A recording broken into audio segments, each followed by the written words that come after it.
బస్తీ మే సవాల్ తెలంగాణలో బైపోల్ వార్ ఫిరాయింపు ఎమ్మెల్యేలారా టెన్షన్ పడకండి ఉప ఎన్నికలు రావుగాక రావు అంటున్నారు తెలంగాణ సీఎం రేవంత్ రెడ్డి ఉప ఎన్నికలు రావని చెప్పడానికి మీరెవరు కోర్టుల్లో ఉన్న అంశాన్ని అసెంబ్లీలో ప్రస్తావిస్తారా అంటూ ముఖ్యమంత్రిపై ఆగ్రహం వ్యక్తం చేసింది బీఆర్ఎస్ రాష్ట్రంలో బైపోల్స్ వస్తాయని బల్లగుద్ది చెప్తున్నారు బీఆర్ఎస్ నేతలు తెలంగాణలో ఉప ఎన్నికల పంచాయతీ ముదిరింది బీఆర్ఎస్ హయాంలో పార్టీ మారిన వారిపై వేటు పడలేదు ఇప్పుడు కూడా ఫిరాయింపు ఎమ్మెల్యేలకు వచ్చిన సమస్య ఏమీ లేదన్నారు సీఎం రేవంత్ రెడ్డి రాష్ట్రంలో ఉప ఎన్నికలు వచ్చే అవకాశం లేదన్నారు ఆయన అధ్యక్ష నేను తమరి ద్వారా ఎవరైతే ఉన్నారో సభ్యులు ఎవరు ఆందోళన చెందాల్సిన పని లేదు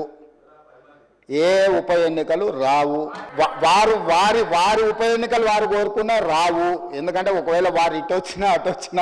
ఎటొచ్చినా ఏ ఉప ఎన్నికలు రావు ఉప ఎన్నికల గురించి అసెంబ్లీలో సీఎం మాట్లాడటాన్ని తప్పుబట్టారు బీఆర్ఎస్ నేతలు సీఎం రేవంత్ వ్యాఖ్యలు సుప్రీంకోర్టును అవహేళన చేసేలా ఉన్నాయన్నారు రేవంత్ రెడ్డి గారి మీద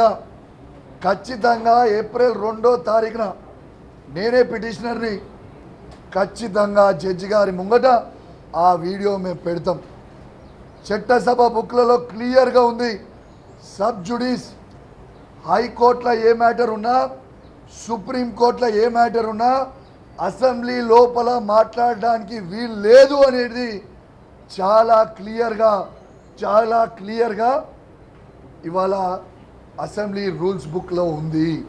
సుప్రీంకోర్టులో తీర్పు ఫిరాయింపు ఎమ్మెల్యేలకు వ్యతిరేకంగా వస్తుందన్నారు బీఆర్ఎస్ ఎమ్మెల్యే కౌశిక్ రెడ్డి అప్పుడు ఉప ఎన్నిక అనివార్యమవుతుందన్నారు ఆయన రేవంత్ రెడ్డి గారు ఎవరు డిస్క్వాలిఫై చేయడానికి వీల్లేదు ఎవరికి పవర్సే లేవు అని అసెంబ్లీ సాక్షిగా 100% చెప్తా ఉన్నాం ఖచ్చితంగా బై ఎలక్షన్ రాబోతా ఉంది తెలంగాణ రాష్ట్రంలో రేవంత్ రెడ్డి తాత జాగిర్ కాదు మరోవైపు ఉప ఎన్నికలపై బీఆర్ఎస్ నేతలవి పగటి కలలే అంటున్నారు కాంగ్రెస్ నేతలు పార్టీ మారిన ఎమ్మెల్యేల పదవులకు ఢోకా లేదని ధీమా వ్యక్తం చేస్తున్నారు